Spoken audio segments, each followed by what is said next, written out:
The Navy SEALs had 30 seconds to breach the door. Failure meant mission abort. When their explosives expert couldn't crack it, everyone started packing up.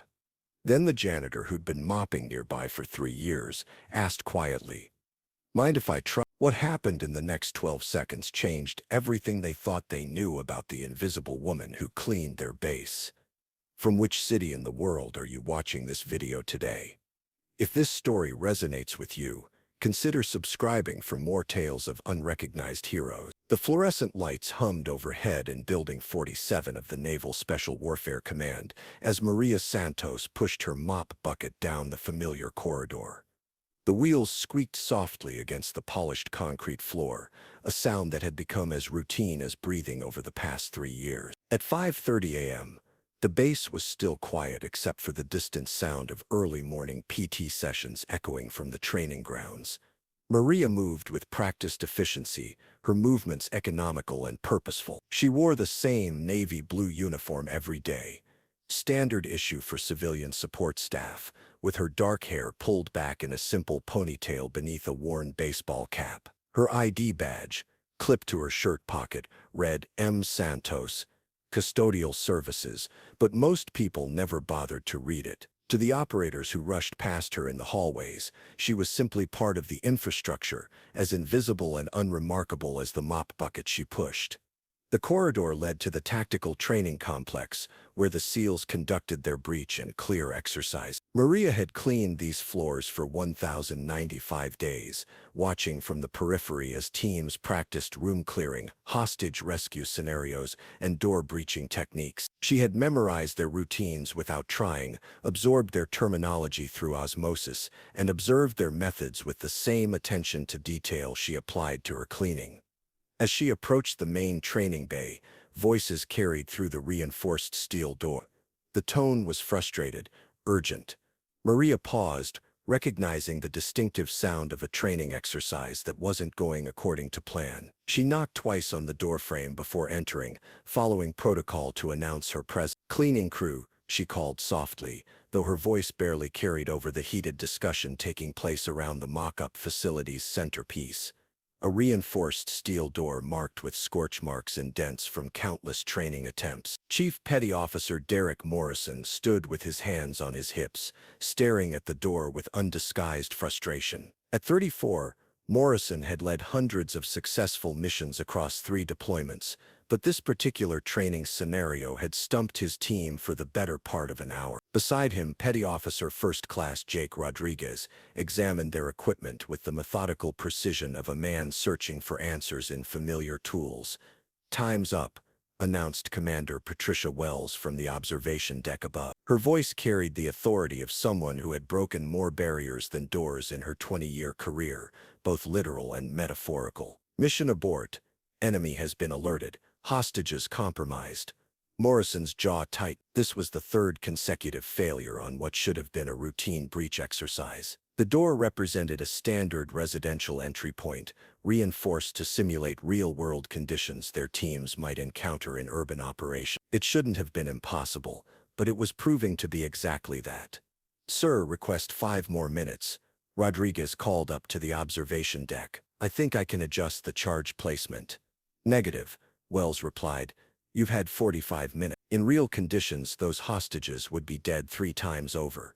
Maria continued her work, moving around the perimeter of the training area with the same deliberate invisibility she had cultivated over 3 years. She emptied small trash bins, wiped down surfaces, and restocked supply stations while the team conducted their post-exercise debrief. Her presence was so routine that the operators discussed classified details without lowering their voices, as if she were a piece of furniture. "The hinges are reinforced beyond standard specifications," Rodriguez was explaining to his team. "Traditional explosive placement isn't effective because the blast energy disperses through the frame rather than concentrating on the weak points." Morrison nodded grimly. "And we can't use enough explosive to overcome the reinforcement without risking collateral damage to anyone inside." As Maria worked, she found herself studying the door with more interest than usual. From her position near the equipment storage area, she had an oblique view that showed details the operators couldn't see from their frontal positions. The doorframe wasn't uniform, There was a slight gap where two sections of reinforcement met, barely visible unless viewed from a specific angle. Maybe we're overthinking this, suggested Petty Officer Second Class Amanda Chen, the team's youngest member. What if we tried a different approach entirely? Such as? Morrison asked, though his tone suggested he had little hope for new solutions. Chen hesitated. I don't know. I'm just saying that maybe the solution isn't more explosive or better placement. Maybe it's something else entirely. From the observation deck, Commander Wells's voice carried a note of finality. That's enough speculation. We'll review the recordings and try again tomorrow with modified equipment. Sometimes tactical problems require tactical time to solve. The team began securing their equipment with the resigned efficiency of professionals, accepting temporary defeat. Maria finished restocking the supply station and began moving toward the exit, her mop bucket wheels squeaking their familiar rhythm. She was 3 steps from the door when the words escaped her lips before conscious thought could stop them.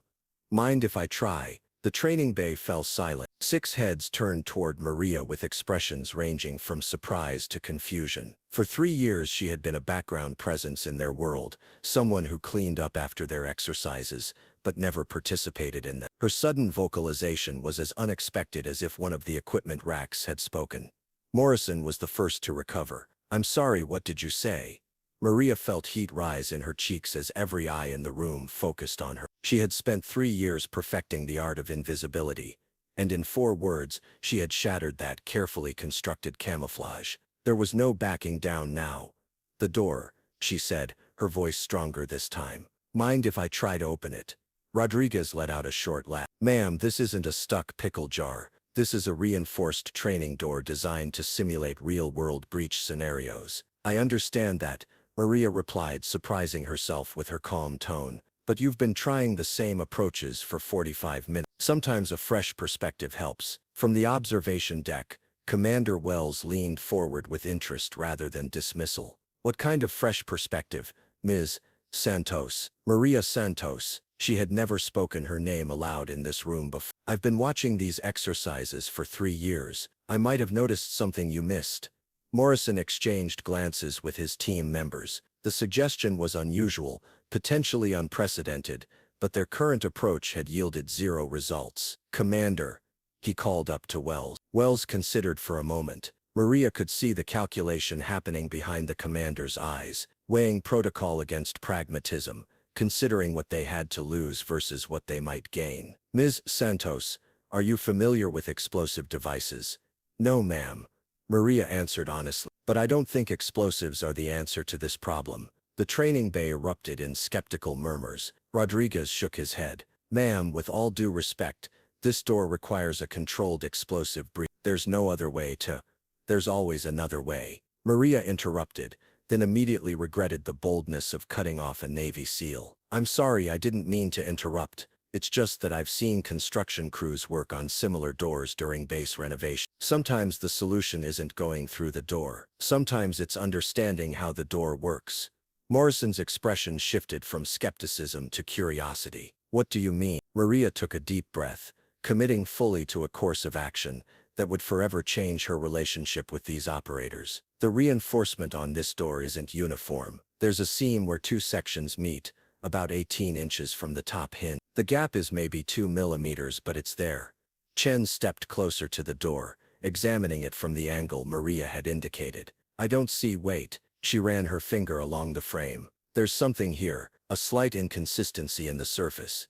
Rodriguez joined Chen at the door. She's right. There's a micro gap in the reinforcement. But that doesn't help us. 2 millimeters isn't enough for any tool we have. Maria set down her mop and approached the door for the first time in 3 years of working in this facility. The operators stepped aside, creating a semicircle as she examined the frame with the methodical attention she applied to every aspect of her work. The gap isn't the solution, she said, running her fingers along the seam. It's the indicator. This door was retrofitted with reinforcement, which means there's an original structure underneath. The seam shows where the old hardware meets the new. Morrison was following her logic now. And if there's old hardware, there might be an old access point. Maria finished. She moved to the opposite side of the door frame, examining it with the same careful attention. Construction crews always leave maintenance access, even when they reinforce. It's building code. Wells descended from the observation deck, her expression intent.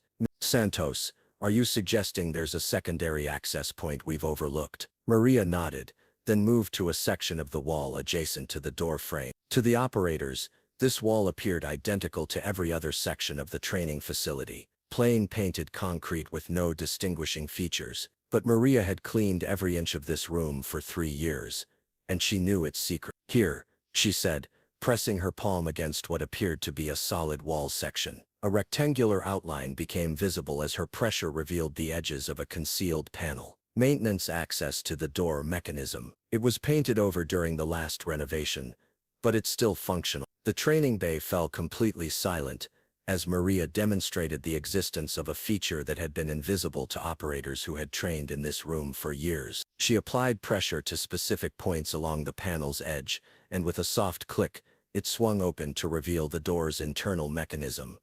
Rodriguez stared at the exposed hardware in disbelief. How did you know that was there? I cleaned around it, Maria replied simply. Every day for 3 years. I knew the wall felt different in this spot, but I never had a reason to investigate until now. Morrison approached the opening and examined the mechanical components inside. This is the manual override system. We could disengage the primary locking mechanism from here, but we'd need a 3/16 hex wrench. Maria finished. There's one in the custodial supply closet. I use it to adjust equipment wheels. The operators watched in stunned silence as Maria retrieved the tool from her supply cart and handed it to Morrison. What followed was 12 seconds of mechanical manipulation that accomplished what 45 minutes of explosive expertise could. The reinforced door swung open with a soft click. Commander Wells checked her stopwatch. 12 seconds from tool contact to door opening. That's a new facility record.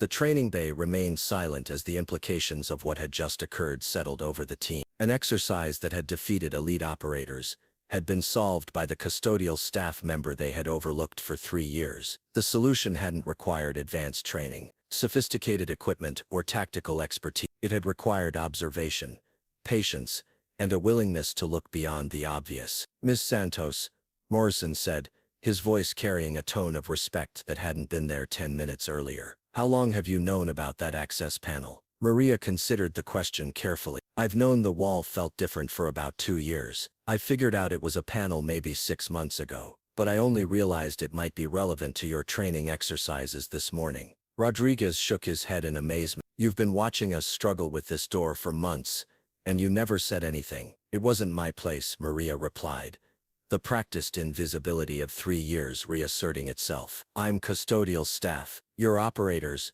Those are different worlds. Wells stepped forward, her expression thoughtful. Miss Santos, may I ask about your background before joining our custodial staff? The question hung in the air like smoke. Maria had known this moment would come eventually. The moment when her carefully constructed background would be examined more closely. She had hoped to delay it indefinitely, but that option had disappeared the moment she spoke up about the door. Construction, she answered, which was technically true. I worked construction before this job. What kind of construction? Wells pressed gently. Maria met the commander's eyes directly for the first time. Demolition, commercial and residential, specialized in entry point modification and structural reinforcement. Morrison's eyebrows rose. You're a demo expert. Maria corrected.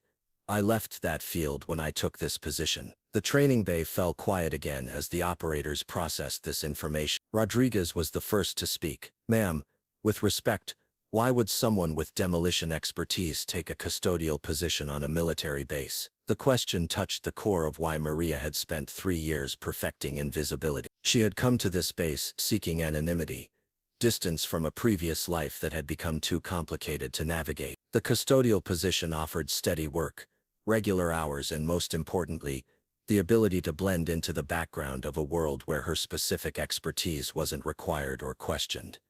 Sometimes people need a change, she said carefully. Sometimes starting over means starting at the beginning. Wells nodded with understanding that suggested personal familiarity with the concept of reinvention. Ms. Santos, would you be interested in sharing your expertise with our training program? As a consultant, not a replacement for your current position. Maria felt the weight of the offer. For 3 years, she had watched these exercises from the periphery, noting inefficiencies and missed opportunities without comment. The prospect of active participation was both appealing and terrifying.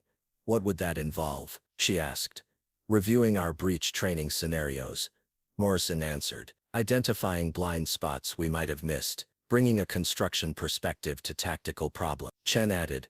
We train for door breaching, but we rarely consider how those doors were built or installed. Your background could help us understand structural weaknesses we're not seeing. Maria looked around the training bay, at the door that now stood open, at the operators who were seeing her for the first time after 3 years of overlooking her presence, at the equipment she had cleaned and maintained without understanding its full purpose. The familiar environment suddenly felt different, charged with possibility. I'd be interested in helping, she said finally, but I'd want to continue my regular duties as well. Custodial work keeps me grounded.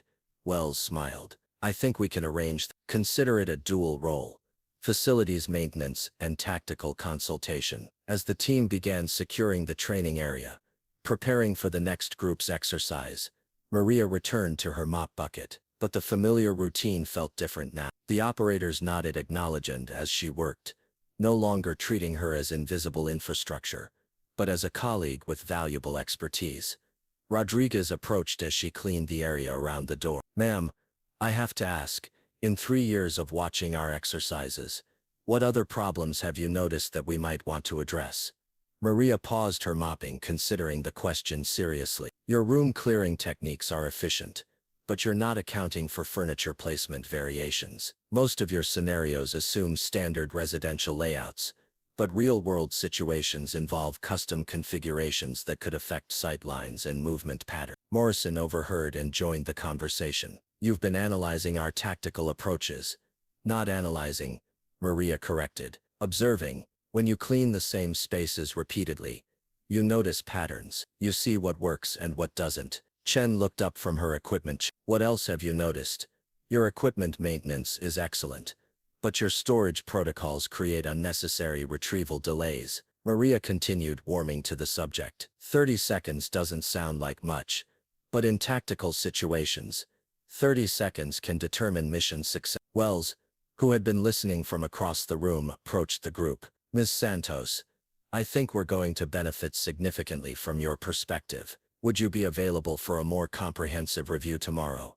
Yes, ma'am, Maria replied, but I'd prefer to start small. Maybe observe 1 or 2 exercises, and provide specific feedback rather than trying to overhaul everything at once. Morrison nodded approvingly. Smart approach. Change is more effective when it's incremental. As the training session concluded and the operators filed out for their next scheduled activities, Maria found herself alone in the bay for the first time since breaking her 3-year silence. The open door stood as evidence of what had transpired. A moment when observation had proven more valuable than expertise, when patience had succeeded where force had failed. She completed her cleaning routine with the same methodical care she applied every day, but her relationship with the space had fundamentally changed. No longer was she simply maintaining a facility.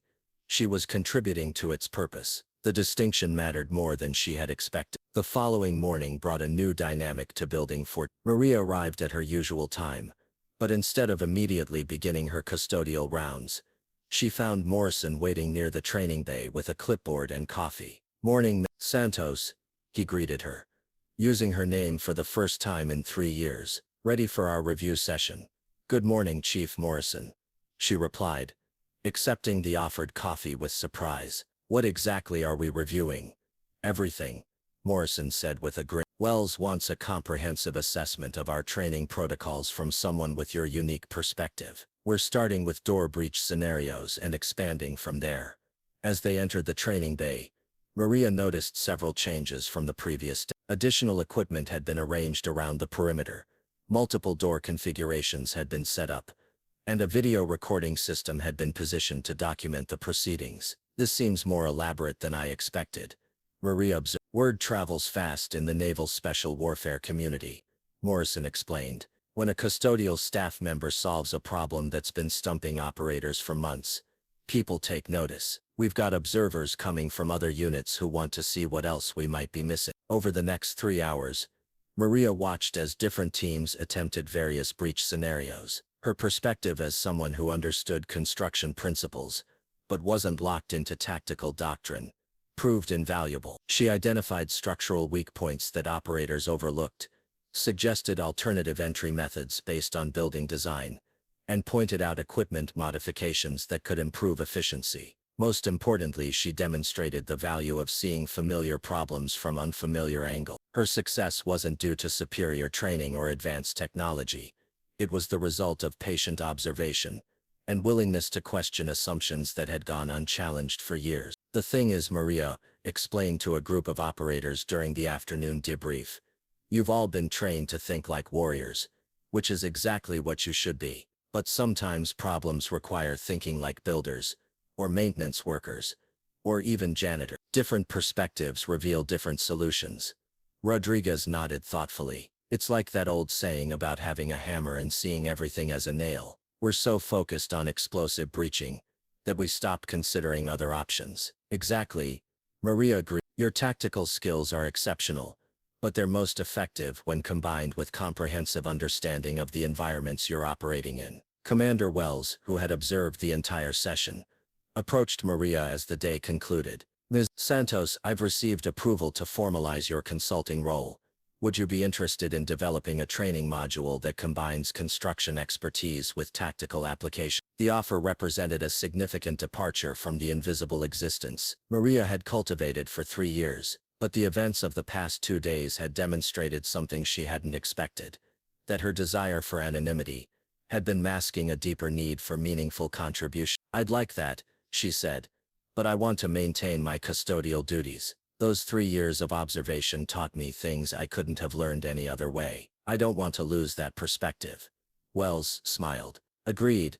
Sometimes the best view comes from the background." 6 months later, the Santos Protocol had become standard training at Naval Special Warfare Command facilities across multiple bases. The protocol emphasized multi-perspective problem solving, encouraging operators to consider structural, mechanical, and logistical factors alongside tactical consideration. Maria continued to arrive at Building 47 each morning with her mop bucket, but her role had expanded far beyond custodial duties. She split her time between facilities maintenance and tactical consultation, bringing construction expertise to military problems and military precision to maintenance challenges. The reinforced door that had started everything remained in the training bay, but it was no longer considered an impossible challenge. Instead, it served as a reminder that solutions often exist in plain sight, waiting for someone with the right perspective to notice them. "The key," Maria often told new training groups, "isn't having all the answers. It's being willing to look for answers in places you haven't looked before." As she pushed her mop bucket down the familiar corridor each morning, Maria reflected on the unexpected journey that had begun with 4 simple words. "Mind if I try?" Those words had transformed her from invisible infrastructure into valued colleague, proving that sometimes the most important contributions come from the most unlikely sources. The fluorescent lights still hummed overhead, the wheels of her mop bucket still squeaked against the polished concrete, and Building 47 still buzzed with the activity of elite operators preparing for missions that might not officially exist. But Maria Santos was no longer invisible, and that made all the difference. In the end, the door had been just the beginning. The real breakthrough was recognizing that different perspectives create different possibilities, and that the person mopping the floor might see solutions that escape the attention of those planning to break down doors. Sometimes the best way to open something isn't to force it. Sometimes you just need to understand how it was built and look for the access point everyone else missed. And sometimes the person who knows where to find that access point is the one who's been cleaning around it every day for 3 years, waiting for the right moment to speak up. The Navy SEALs learned more than new breach techniques during those training sessions. They learned the value of listening to voices they had never heard before, of seeing their familiar world through unfamiliar eyes, and of recognizing that expertise comes in many forms. Maria Santos had spent 3 years being invisible, perfecting the art of blending into the background until she became part of the infrastructure itself. But when the moment came to step forward, she proved that invisibility had been a choice, not a limitation. And that choice had given her something more valuable than any advanced training could provide: the perspective to see what others had missed, and the patience to wait for the right moment to reveal it. The door was open, the mission was complete, and the janitor who had shocked the Navy SEALs continued her work, pushing her mop bucket down familiar corridors with the quiet satisfaction of someone who had found her place in a world she had once only observed from the margins.